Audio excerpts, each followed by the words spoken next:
नमस्कार। 4C supreme law partners के इस नए कानूनी एपिसोड में मैं एडवोकेट डॉक्टर अजय कुमार पांडे आपका स्वागत करता हूँ। लोकसभा चुनाव बिल्कुल अपने अंतिम पड़ाव की तरफ है। मैंने प्रारंभ में ही कहा था कि यह चुनाव जितना जनता के बीच में लड़ा जा रहा है उतना ही कोर्ट के अंदर लड़ा जा रहा है, और इस बार कानून की भूमिका, कानून अदालत की भूमिका, कोर्ट की भूमिका बहुत ज़्यादा महत्वपूर्ण हो गई है।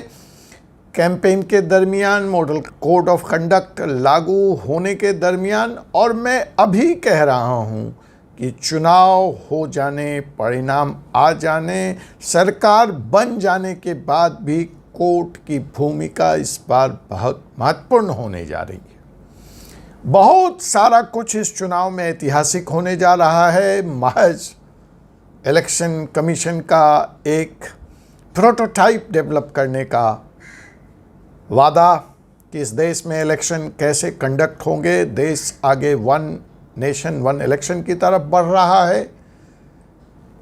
इधर ईडी इन्फोर्समेंट डायरेक्टरेट का पीएमएलए केसेस में, खास करके सेंसिटिव केसेस जिसमें पॉलिटिशियंस इन्वॉल्व हैं, उनको किस तरह से रिकॉर्ड समय में, साल डेढ़ साल के अंदर, from the registering of the crime से लेकर के अंतिम ट्रायल और जजमेंट तक का एसओपी, और एक साल में उसको ख़त्म करने का प्रोटोटाइप, कई सारे बातें हैं।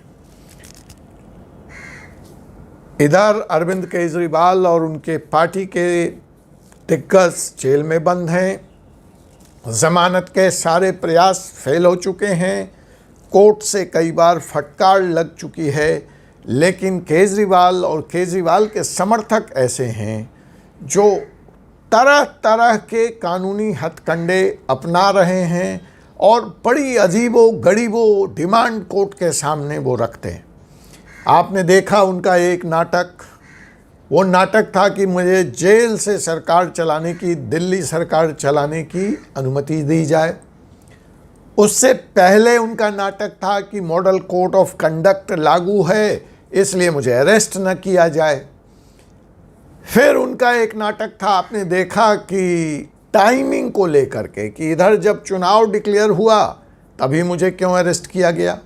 अब वो ये नहीं बताते कि ईडी आपको 16 बार से निमंत्रण दे रही थी, चाय पीने पे बुला रही थी, लेकिन आप जा ही नहीं रहे थे चाय पे, आप चर्चा ही नहीं करना चाहते थे ईडी से। तो ईडी को मजबूरन आपको खिचड़ी पे बुलाना पड़ा, ले जाना पड़ा तिहाड़ आपको। लेकिन अब तिहाड़ पहुँचे तो कहने लगे खिचड़ी विचड़ी तो ठीक है, मुझे तो आम खिलाइए, मुझे तो मिठाई खिलाइए। फिर कभी रोज़ पत्नी से मिलना चाहते हैं, तो कभी फिर इंसुलिन के बहाने वो बाहर जाना चाहते हैं। फिर कभी वो कहते हैं कि जी सरकार ही यहीं से चलाएंगे, पूरी पूरी कैबिनेट यहाँ भेज दो, पूरी पूरी फाइलें यहाँ से भेज दो। कुल मिला के उनको कानूनी भाषा में समझा दिया गया कि केजरीवाल साहब, यह सब संभव नहीं है, कानून इसकी इजाज़त नहीं देता है, और आप बतौर मुख्यमंत्री कोई इकलौते या पहले मुख्यमंत्री नहीं हैं जो कि जेल गया है, और आप किसी संवैधानिक गरिमा या पद के दायरे में नहीं आते हैं जहां आपको किसी तरह की छूट मौजूद है। तो अब ये आज का जो हमारा मुकदमा है, आप कहेंगे वकील साहब 4 मिनट हो गया, आप विषय नहीं बता रहे। अरे विषय पे ही आ रहा हूँ। अब जो नया हथकंडा केजरीवाल साहब और केजरीवाल के समर्थकों ने अपनाया, वह यह कहा कि भाई हमें वर्चुअल चुनावी प्रचार करने की इजाज़त मिलनी चाहिए। जेल प्रशासन ऐसी व्यवस्था करे, कैमरा शैमरा लगाए, और हमारी सभा कहीं गुजरात में, कहीं बिहार में, कहीं बनारस में हमारे समर्थक इकट्ठे होंगे और उनको ऑन कैमरा वर्चुअली जेल से मैं एड्रेस करूँगा। तो ये नया सगुफा, ये नया एक हथकंडा केजरीवाल साहब का आया है, और आज का यह मुकदमा इसी के बारे में है कि क्या जेल में बंद कैदियों को वर्चुअल कैंपेन की इजाज़त दी जा सकती है, कानून में इसका क्या प्रावधान है, इसके करने से क्या परिणाम या दुष्परिणाम होंगे। इसी विषय पर हम बात करेंगे दिल्ली हाई कोर्ट के एक लेटेस्ट जजमेंट, एक फैसले को अपना आधार, अपना अवलंब बनाते हुए। देखिए यहाँ हुआ क्या कि दिल्ली हाई कोर्ट में एक्टिंग चीफ जस्टिस साहब हैं मनमोहन जी और जस्टिस मनमीत प्रीतम सिंह अरोड़ा जी, उनकी अदालत में एक PIL पब्लिक इंटरेस्ट लिटिगेशन लगाया गया केजरीवाल के समर्थक के द्वारा कि उसके फंडामेंटल राइट का हनन हो रहा है। फंडामेंटल राइट का हनन इसलिए हो रहा है कि वो अपने मुख्यमंत्री से सवाल पूछना चाहता है, मुख्यमंत्री जेल में हैं, तो वो पॉलिसी के बारे में कैसे जाने।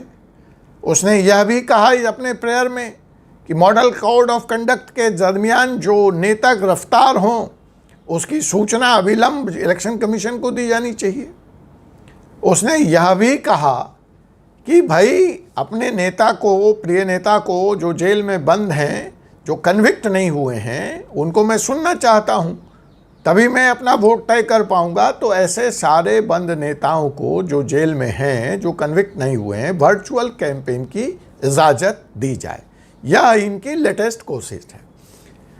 जब जमानत के मामले में केजरीवाल जी के वकील अपना दलील दे रहे थे इसी हाई कोर्ट में, तो हाई कोर्ट में उन्होंने कहा कि केजरीवाल जी को चूंकि चुनाव चल रहा है इसलिए गिरफ्तार नहीं किया जा सकता। तो कोर्ट ने कहा इसका मतलब आप ये कह रहे हैं कि जो भी कैंडिडेट है, जो भी उम्मीदवार है, वो अगर चुनाव मॉडल कोड ऑफ कंडक्ट या चुनाव घोषणा हो जाए उसके बाद वो कोई अपराध कर दे, मसलन वो रेप कर दे, मसलन वो मर्डर कर दे, मसलन वो डाका डाले, थेफ्ट करे, मतलब बहुत सारी क्राइम्स हैं जिसमें अरेस्ट बनता है, तो आपका कहने का मतलब है कि उस कैंडिडेट को संविधान से ऊपर माना जाए, इक्वलिटी के कॉन्सेप्ट से ऊपर माना जाए, और चूंकि वह एक प्रत्याशी है, वो एक कैंडिडेट है और देश में चुनाव चल रहा है, इसलिए उसको इस तरह के जो हीनियस क्राइम हैं उसमें उसको अरेस्ट ही नहीं किया जाए।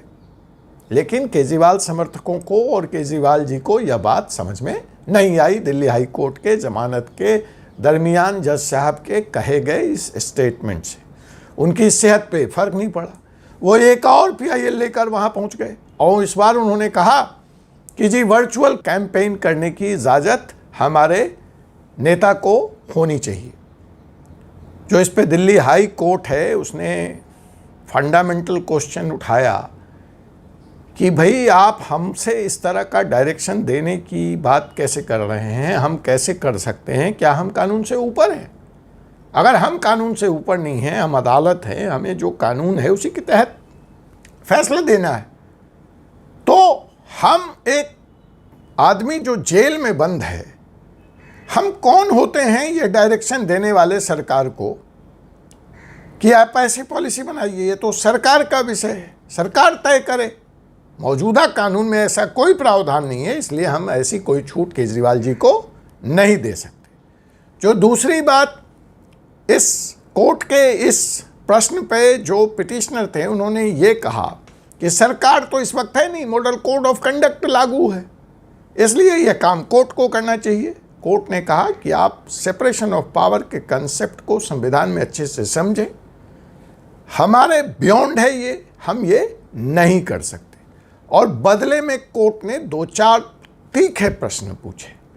बोले इसका मतलब आप यह वकालत कर रहे हैं कि जो भी व्यक्ति, चाहे वो किसी जुर्म की सज़ा में अरेस्ट है और कन्विक्टेड नहीं है, वो मर्डर हो, वो रेप हो, वो थेफ्ट हो, वो लूट हो, हैं, वो और कोई क्राइम हो, तो उन सब को पॉलिटिकल पार्टी बना लेने की इजाज़त दे दें हम, और वो सब पॉलिटिकल पार्टी बना करके चुनाव में खड़े हो जाएं, इसलिए वो प्रचार करें। इसका मतलब तो यही हुआ का इस तरह का अगर कोई निर्णय यह अदालत देती है तो इस देश में ऐसे तिहाड़ियों की, कैदियों की जो जेल में बंद हैं, उनकी लंबी चौड़ी पार्टी खड़ी हो जाएगी। इसलिए ऐसी कोई इजाज़त का न लॉ में प्रावधान है और न हम दे सकते हैं। और साथ ही कोर्ट ने यह भी कहा कि जो रूल ऑफ लॉ है वह इन पे भी लागू होता है और वही फॉलो होगा। और इस व्यक्ति पे बहुत सख्त टिप्पणी करते हुए 75,000 रुपये का कॉस्ट लगाया, जो बाद में माफ़ कर दिया।